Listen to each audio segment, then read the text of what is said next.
Oke, lupakan semua indikator ajaib dan firasat-firasat itu. Dalam beberapa menit ke depan, kita akan bongkar tuntas daftar periksa yang dipakai oleh para profesional untuk benar-benar bertahan di pasar. Ini bukan soal tebak-tebakan, ini soal disiplin institusional yang teruji. Dan inilah panduannya. Nah ini dia, kalimat ini langsung menohok ke jantung kesalahpahaman banyak trader. Kita sering diajari kalau indikator A bilang begini, maka harga akan begitu. Padahal kenyataannya, harga itu cuma peduli satu hal, aliran uang. Di mana order-order besar masuk, disitulah harga bergerak. Sesederhana itu. Ini prinsip dasar yang memisahkan cara berpikir institusi dan retail. Ini mungkin terdengar kejam, tapi ini kenyataannya. Pasar itu pada dasarnya adalah mesin transfer kekayaan. Uang nggak muncul dari udara tipis, tapi berpindah tangan. Dari siapa? Dari mereka yang trading pakai emosi, yang nggak sabaran. Kepada siapa? Kepada mereka yang punya sistem. Algoritma-algoritma besar itu ya tugasnya memang untuk mencari likuiditas dari para trader yang polanya mudah ditebak. Nah, disinilah perbedaannya jadi sangat jelas. Di sebelah kiri kita lihat dunia trader retail, fokusnya ke indikator, heboh karena berita, dan seringkali pakai perasaan. Di kanan kita lihat cara pandang institusional. Mereka nggak peduli dengan sinyal di permukaan. Mereka melihat mesin di baliknya. Di mana uang besar atau kolam likuiditas berkumpul, di mana ada ketidakseimbangan order, bagaimana struktur pasarnya. Mereka menganalisa, bukan menebak. Oke, ini pertanyaan terpenting kan? Kalau pasar itu ibarat hutan belantara, di mana para raksasa sedang berburu, bagaimana caranya kita yang lebih kecil ini bisa selamat? Jawabannya mungkin bukan seperti yang Anda duga. Ini bukan soal mencoba jadi lebih pintar atau lebih cepat dari mereka. Jawabannya ada di sini.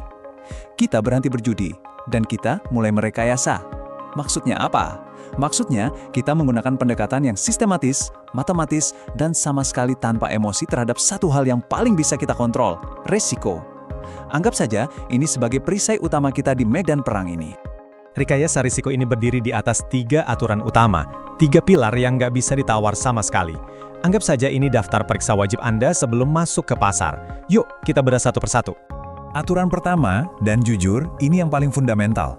Sebelum Anda bahkan bermimpi tentang keuntungan, Anda wajib, sekali lagi, wajib mendefinisikan berapa maksimal kerugian Anda. Dan ini semua dihitung secara matematis sebelum Anda menekan tombol buy atau sell. Kuncinya di sini adalah position sizing. Ini bukan istilah rumit kok. Ini gimana cara kita menjawab pertanyaan, harus pakai berapa lot ya, dengan matematika, bukan dengan perasaan serakah atau ketakutan. Semua keputusan soal resiko dibuat di awal, saat kepala kita masih dingin dan jernih, bukan di tengah-tengah gejolak pasar. Coba kita lihat tabel ini. Fokus ke 2 baris pertama. Ukuran akunnya sama kan? Resiko per trade-nya juga sama-sama kita patok di $100. Tapi lihat, begitu jarak stop loss-nya melebar dari 20 pips ke 50 pips, ukuran lot yang boleh kita pakai langsung turun drastis. Kenapa? Supaya kerugian maksimal kita tetap di angka $100 itu. Yang kita kunci adalah risikonya, ukuran posisinya yang menyesuaikan. Inilah kontrol risiko yang sebenarnya. Jadi, apa gunanya repot-repot begini? Sederhana, supaya Anda tidak bangkrut.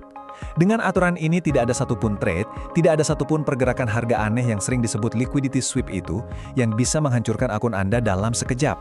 Kerugian Anda sudah ditentukan, sudah dikunci, dan sudah terkendali sejak awal.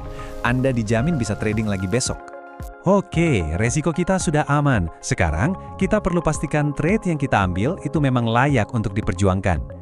Aturan kedua ini ibaratnya seperti filter kualitas. Tujuannya cuma satu, memastikan kita hanya mengambil setup yang punya potensi keuntungan yang logis dan cukup besar. Ini aturannya, dan ini adalah standar profesional. Artinya, untuk setiap $1 yang Anda siapkan untuk hilang, potensi keuntungannya minimal harus $2. Simple. Kalau rasionya kurang dari itu, sebagus apapun setupnya kelihatannya, secara statistik, trade itu tidak layak diambil. Titik. Jadi, sebelum jari Anda gatal mau klik tombol mouse, berhenti sejenak. Jalankan checklist simple ini di kepala Anda. Apakah target profitnya jelas? Apakah jalannya ke sana kelihatan bersih? Dan yang terpenting, apakah rasionya masuk akal, minimal 1:2? Kalau ada satu saja jawaban tidak, lupakan trade itu. Cari kesempatan lain. Tidak ada pengecualian. Nah, kalimat ini merangkum pergeseran pola pikir yang paling penting. Dengan aturan tadi, fokus Anda berpindah. Dari yang tadinya cuma memimpikan, wah bisa untung berapa ya? Menjadi pertanyaan kritis, oke, maksimal saya siap rugi berapa di trade ini? Ini yang membedakan seorang manajer risiko dari seorang penjudi. Dan sekarang, kita tiba di aturan terakhir. aturan absolut.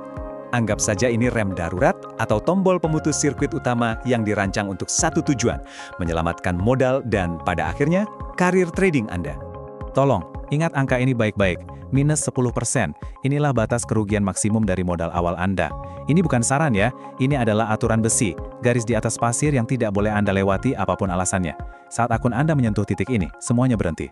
Pesannya tidak bisa lebih jelas lagi. Begitu angka kerugian di akun Anda menyentuh batas itu, Anda berhenti. Bukan besok, bukan tanggung satu trade lagi. Anda berhenti saat itu juga. Tutup platform trading Anda, lalu pergilah menjauh dari layar. Dan ini penting sekali untuk dipahami. Berhenti karena mencapai batas drawdown itu bukan sebuah kegagalan. Justru sebaliknya, itu adalah puncak dari disiplin seorang profesional. Itu adalah sebuah keputusan strategis untuk mundur sementara, menjaga modal tetap utuh, dan memberi diri Anda kesempatan untuk bertarung lagi di lain hari.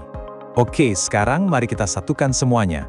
3 aturan bertahan yang defensif tadi, itu bukanlah tujuan akhir. Sama sekali bukan. Itu semua adalah fondasi.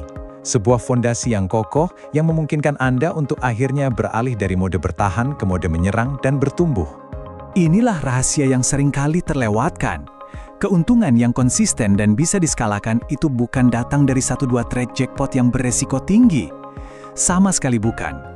Keuntungan itu adalah hasil dari satu hal, kemampuan untuk secara sistematis menghilangkan potensi kerugian besar. Dengan melakukan itu, keuntungan-keuntungan kecil akan punya kesempatan untuk terakumulasi dan bertumbuh. Kutipan ini adalah rangkuman sempurna dari semua yang kita bahas. Jadi, berhentilah memperlakukan trading seperti tiket lotre yang penuh harapan. Mulailah memperlakukannya sebagai sebuah bisnis yang serius, yang dibangun di atas pondasi matematika, disiplin, dan eksekusi rencana yang solid. Karena itulah satu-satunya jalan untuk berubah dari sekedar bertahan menjadi benar-benar berkembang di pasar.